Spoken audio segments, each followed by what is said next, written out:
Hello, I'm Grace. Despite a decrease in total loan volume, the risk of insolvency within the construction and real estate sectors is rising sharply. While the overall scale of lending in the financial sector has recently been on a downward trend, the proportion of non-performing loans within the industry has reportedly increased. As the supply of capital shrinks, there is a rapid surge in so-called zombie companies, firms barely staying afloat because they can no longer cover their interest expenses at construction sites.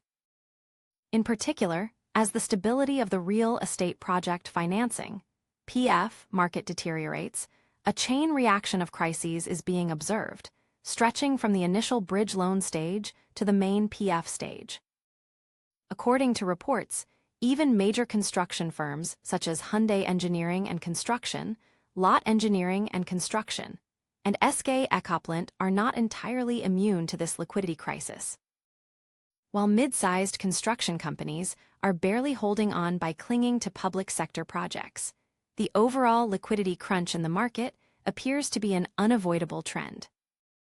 In the past, insolvency accompanied an increase in lending, but we have now entered a stage of qualitative deterioration where companies are perishing due to the drying up of capital.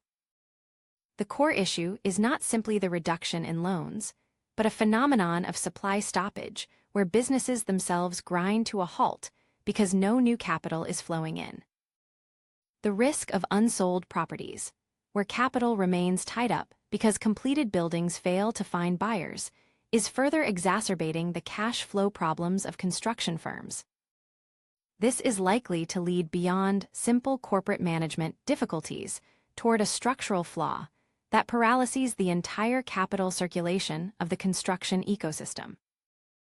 A crisis among major construction firms could transfer to the financial sector, potentially increasing systemic risk for the entire national economy.